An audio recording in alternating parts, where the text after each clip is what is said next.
Merci beaucoup d'être là et merci beaucoup de votre attention. Je sais qu'on est en tout début d'après-midi, donc ça doit piquer un peu du nez, mais je vais essayer d'être le plus bref et le plus dynamique possible pour vous garder actif et attentif. Voilà. Aujourd'hui, c'est un peu particulier pour nous, puisqu'on existe depuis quelques années maintenant. On a participé à des événements ILPI plusieurs fois. Mais aujourd'hui, je viens aussi pour lancer une nouvelle fonctionnalité, pour lancer une nouvelle ère pour Bidiz. Donc je suis ravi de pouvoir le faire devant autant de monde et des gens aussi pointus sur le sujet. Donc je vais essayer de vous faire un petit historique de qui on est pour ceux qui ne nous connaissent pas, parce qu'on n'est pas si connus non plus. Mais je vais aussi vous présenter une nouvelle fonctionnalité pour ceux qui nous connaîtraient déjà sur notre cœur de métier qui est le mobile learning. Alors, d'abord, d'où on vient, pourquoi Bidiz à l'origine. Donc c'est un peu une histoire personnelle d'abord. Il se trouve que quand j'ai lancé cette entreprise, j'étais ce qu'on pouvait appeler un learning addict. Qu'est-ce qu'un learning addict? C'est que j'étais obnubilé par le fait de passer mon temps à apprendre de nouvelles choses, et notamment dans mon premier job, qui était pour une grosse start-up parisienne. Quand j'ai commencé à travailler, je me suis dit je veux monter le plus vite possible dans cette entreprise. Clairement, je n'y connais rien dans le domaine dans lequel j'étais, donc je vais aller suivre des cours en ligne, je vais suivre des conférences, je vais aller à des meet-up, et je vais tanner littéralement mon boss pour aller à toutes les formations possibles et inimaginables. J'ai beaucoup appris comme ça pendant 3 ans, même presque 4 ans. J'ai passé beaucoup de temps, notamment sur les fameux MOOC, les plateformes en ligne. C'était le début de Coursera, par exemple, qui doit parler à beaucoup d'entre vous. Les premiers cours sur l'intelligence artificielle, qui étaient génial, mais très long, très dense. J'ai passé beaucoup de temps sur ces plateformes. Et au bout de 4 ans, j'ai fait un constat d'échec. En fait. Je me suis un petit peu retourné sur ce que j'avais appris. J'ai un peu regardé ce que j'avais fait, mon parcours, et j'ai trouvé que j'avais pas retenu grand-chose.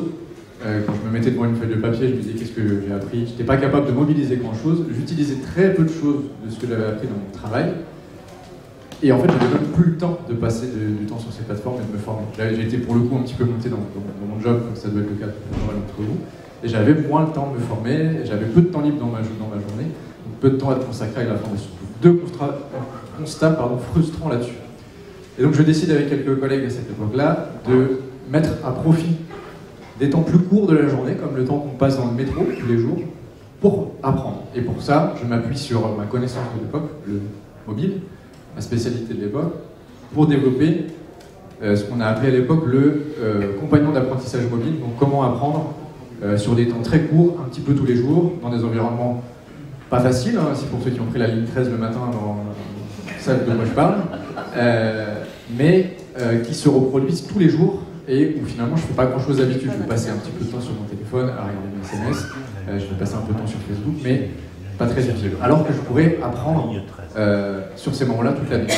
Et là-dessus, pour que ça marche, on s'appuie sur des formats, donc, on va appeler capsules de connaissances, donc format court, rythmé, gamifié, pour essayer de pousser de nouvelles manières d'apprendre. Donc ça va être des capsules de connaissances de 3 à 5 minutes, avec beaucoup d'activités, beaucoup de choses à faire. Ça va être un environnement très ludique, on va avoir des personnages qui évoluent, on va gagner des badges, on va pouvoir faire des battles contre d'autres personnes, on va pouvoir faire des challenges contre d'autres équipes. Voilà, l'idée c'est vraiment de pousser l'utilisation gaming du mobile le plus loin possible. Et puis surtout, on va profiter du fait qu'on est littéralement fou à sortir notre téléphone des centaines de fois de notre poche dans la journée, pour pousser de la mémorisation et pour faire en sorte que les gens retiennent ce qu'ils ont appris quelques jours avant. Pousser via des notifications, via des logiques de mémoriel, des petits bouts de connaissances, et consolider comme ça sur l'année. Donc on fait ça la première année. Très rapidement, on est contacté par des entreprises qui nous disent on a besoin de cette nouvelle manière d'apprendre, on a besoin de formats beaucoup plus courts. Maintenant c'est beaucoup plus courant, mais à l'époque ça existait moins.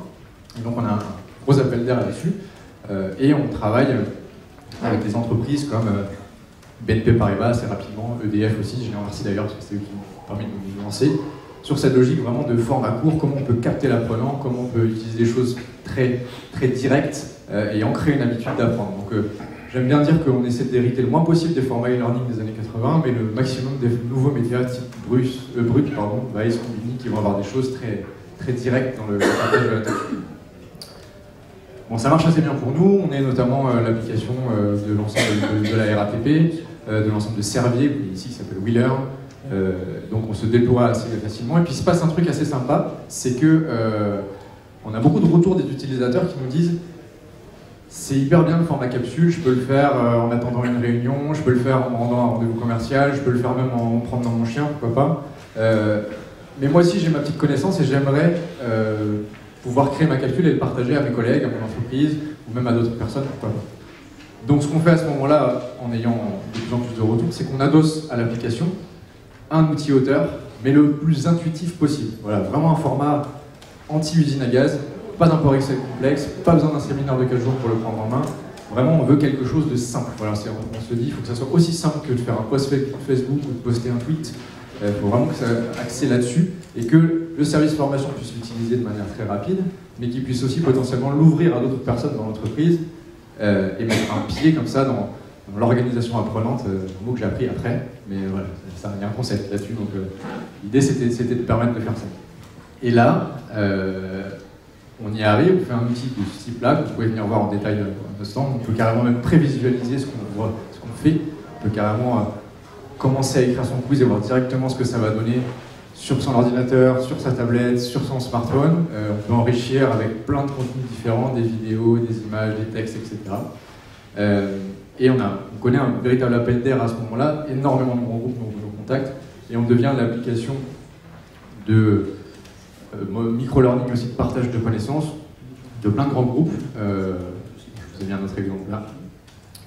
Il y en a quelques-uns là, je ne vais pas tous les citer, mais il y a Leroy Merlin, par exemple, avec qui on travaille énormément sur cette logique d'apprendre tous ensemble dans l'entreprise. On est aussi chez Lacoste pour former l'ensemble des vendeurs, chez Enedis, c'est déployé aussi au global.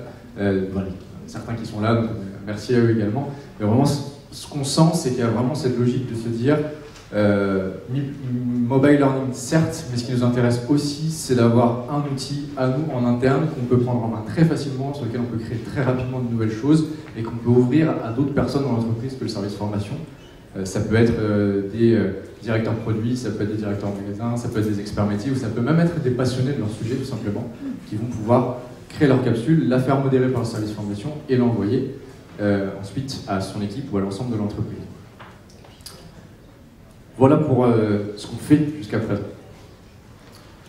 Et ce qui s'est passé dernièrement, c'est qu'on a eu un appel du pied assez fort de certains grands groupes pour aller encore plus loin. Ils nous ont dit, ok, on peut ouvrir au directeur magasin, ok, on peut ouvrir l'expert market sur le sujet, mais ce qu'on aimerait, c'est pouvoir vraiment aller capter le savoir terrain. Ce qu'on aimerait, c'est pouvoir vraiment pouvoir filmer avec son téléphone directement un geste métier. Ce qu'on aimerait, c'est pouvoir prendre une photo d'une bonne pratique. Ce qu'on aimerait, c'est que tout ça puisse se consolider après dans l'application et après remonter aussi dans le LMS. Il nous manque ce type d'outil aujourd'hui, d'une très grande simplicité, aussi facile qu'un Snapchat, un Instagram, aussi facile que des applications de nouvelle génération, pour permettre aux gens de créer, alors pas forcément leur module en entier, mais leur petit bout de connaissance, y apporter une couche pédagogique et le partager à l'ensemble de l'entreprise. Et donc on lance aujourd'hui, c'est pour ça que je viens vous parler, ce qu'on appelle des tips, qui vont être un mode de l'application qui va permettre, sur des logiques aussi simples, comme je disais tout à l'heure, que Instagram ou Snapchat par exemple, on n'a pas réinventé la roue, on allait reprendre des ergonomies et des manières qui existaient, qui ont déjà été testées et qui marchent, pour le mettre au service de l'apprentissage et capter des gestes métiers, des bonnes pratiques, des témoignages, des lancements de nouveaux produits, etc. Plein d'usages possibles. La première étape, celle qu'on voit ici, est dans la capture. Donc je vais pouvoir très facilement, en appuyant sur le bouton ici, lancer une capture de vidéo, donc une petite vidéo qui se lance, maximum une 32 minutes d'un geste métier, par exemple, on peut le voir. Je vais pouvoir immédiatement aussi faire mon montage. Donc je vais pouvoir reprendre une partie de ce tips pour en faire une séquence particulière. Je ne vais pas forcément vouloir prendre toute ma vidéo. Donc je peux faire facilement mon montage juste en déplaçant le curseur ici et ici. Pas besoin d'aller faire un mécanisme très compliqué. Et je vais pouvoir faire mon montage. Mais je ne m'arrête pas là, puisque si c'est qu'une vidéo, c'est pas forcément intéressant. L'idée, c'est de pouvoir derrière en faire un contenu pédagogique. Donc on va d'abord pouvoir le structurer. Donc on va pouvoir rajouter des logiques d'étapes, par exemple, étape numéro 1, mesurer, étape numéro 2, scier, par exemple. On va pouvoir rajouter de la gamification derrière, donc pouvoir rajouter du quiz, du mini-jeu. Et puis on va pouvoir, comme ça, petit à petit, augmenter sa vidéo pour en faire un contenu pédagogique encore plus précis. Dernière étape, je vais pouvoir le diffuser, le partager. Donc, soit l'envoyer directement à ma communauté, pour créer une communauté de savoir-faire, soit l'envoyer à mon service formation, pour qu'il puisse s'en servir comme matériel de formation, pour créer quelque chose de plus complet. Je vous donne un exemple. Chez Leroy Merlin, l'idée va être de se dire je crée, moi en tant que formateur, une formation sur comment bien faire une tête de gondole.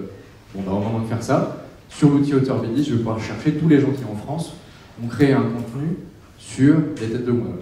Et prendre ce matériel-là et m'en servir pour créer un module de formation plus complet sur le sujet, mais qui sera nourri d'un savoir-faire terrain et qui aura d'autant plus de valeur à la fois pour moi en tant que formateur, mais aussi pour la personne qui va suivre mon contenu et se dire ah bah tiens, en fait, pour une fois, ça ne vient pas directement du siège, mais c'est basé sur des vrais cas de mes voisins dans les différents magasins. Donc la diffusion peut être comme ça, soit directe, soit modérée, soit complément d'un dispositif de formation plus complet. Et donc peut être aussi, comme je le disais tout à l'heure, diffusé dans l'application qui est déjà existante ou bien dans le LMS du client. Je vous ai mis quelques cas d'usage pour vous projeter, donc j'en ai parlé de certains, bien sûr. Donc, créer des communautés de savoir-faire, c'est ce que nos clients nous ont le plus remonté jusqu'à présent. Voilà comment je peux à la fois donner l'outil pour permettre de faire ça et moi, en tant que service formation, garder un œil sur ce qui se passe sur le terrain, sur ces échanges de savoir-faire. Un bon geste métier, c'est quand même quelque chose d'important aussi. Directement des témoignages, pourquoi pas, on va faire une vidéo à la brute, on va cadrer quelqu'un avec son téléphone d'assez proche et on va lui demander de faire un petit témoignage sur, je l'ai eu dernièrement, sur par exemple la découverte des métiers dans une entreprise particulière. On peut aussi diffuser de la culture d'entreprise comme ça, vraiment créer du lien. De la formation de nouveaux produits. Alors j'ai plus le chiffre en tête sur Leroy Merlin, le nombre de nouvelles références qui rentrent par références produits qui vont rentrer par mois, mais c'est énorme. Donc là, l'idée, c'est de pouvoir créer très très rapidement des petits contenus de formation sur ces nouveaux produits. Donc de le faire avec son téléphone directement en magasin, ça a du sens. Et puis tout ce qui va être apprentissage en situation. Je sais que j'ai ma collègue Denélis qui n'est pas loin. On peut imaginer que sur des sujets de formation directement sur le terrain, c'est bien agréable d'avoir une vidéo de ce qu'on est directement en train de vivre. J'en ai presque terminé. Je voulais juste aller un petit peu plus loin sur ce sujet. Alors, je ne sais pas combien de temps il me reste, mes amis Philippe et Philippe. 6 minutes. 6 minutes, bon, je serai même très large dans ces cas-là. Donc l'idée, c'était de vous parler un petit peu aussi de Leroy Merlin, qui est un peu notre client historique aujourd'hui là-dessus. Leroy Merlin, à la base, c'est pour nous un client à 50 utilisateurs, donc en 2016, si je ne dis pas de bêtises. L'idée, c'est que petit à petit, ils ont grossi en se disant, sur le mobile, en se disant, on part d'une expérience pour les chefs de produits, puis un peu plus gros, puis finalement une application qui est disponible pour l'ensemble des collaborateurs, puis qui devient le point d'entrée principal de la formation pour l'ensemble de l'entreprise. Toujours sur une logique de nous dire il faut que ça soit très intégré à ce qu'on a déjà, très intégré à notre LMS, très intégré à notre SSO, très intégré à notre SIRH. Donc on fait tous ces travaux d'intégration qui sont importants. Mais surtout, et ce que je trouve bien chez eux, c'est qu'ils pensent d'abord utilisateur, ils pensent d'abord parcours utilisateur. Donc je vous donne un exemple. L'application qu'on leur fournit s'appelle Nouma Play, c'est une application en marque blanche. Nouma pour une nouvelle manière d'apprendre. Le LMS chez eux s'appelle Nouma Online. Et l'utilisateur, finalement, le collaborateur de Leroy Merlin, il ne sait pas qu'il est sur le LMS ou sur l'application. Pour lui, il est dans son environnement d'apprentissage en général. Ils font ça avec l'ensemble de leurs outils, ce que je trouve particulièrement intéressant. Et l'idée aujourd'hui, c'est qu'ils veulent aller plus loin que cette nouvelle manière d'apprendre sur des formats courts. Commence à être vraiment beaucoup plus diffusé aujourd'hui. Je pense que vous en entendez beaucoup plus parler dans votre entreprise, mais c'est un peu plus commun. Et se dire, il faut qu'on aille encore plus loin. Aujourd'hui, leur baseline, c'est pas la mienne, c'est la leur, c'est vraiment apprendre à 30 000 collaborateurs. Donc tout le monde chez Leroy Merlin doit être capable de créer donc un tips, ce petit morceau de connaissance que je vous ai montré tout à l'heure, et de le partager. Et ça rentre même dans les objectifs des magasins aujourd'hui, de devoir créer un certain nombre de tips dans l'année. Voilà. Et pour info, c'est le stade de Rennes, si je ne dis pas de bêtises, qui fait 30 000 personnes. Donc, ça vous donne une idée de ce que c'est que d'apprendre à 30 000. Voilà. J'en terminerai là-dessus, j'ai fait un petit peu plus court que prévu, mais je vous avais dit que vous deviez être un peu fatigué après le repas, ça vous laissera un peu plus de temps pour la pause café. Et je suis ravi de pouvoir vous montrer les choses Je ne peux pas vous faire une démonstration en live là parce que j'ai un peu de mal à me brancher sur cet appareil, mais par contre, si vous venez me voir, je vous montrerai directement comment ça marche à mon stand, ainsi que le mobile learning en général, ainsi que notre outil auteur beaucoup plus complet que juste les tips. Voilà. Merci beaucoup, et donc les tips sont lancés. Merci.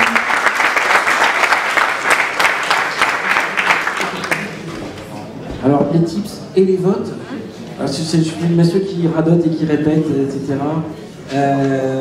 J'aimerais bien que vous votiez. On a un peu moins de votes que ce matin.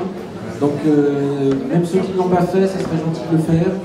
Vous connecter à WooClap et de voter pour donner une petite note à Bidis. Et je vous le redis, c'est important pour nous et pour eux. S'il vous plaît. Ouais. Votez pour moi, s'il vous plaît.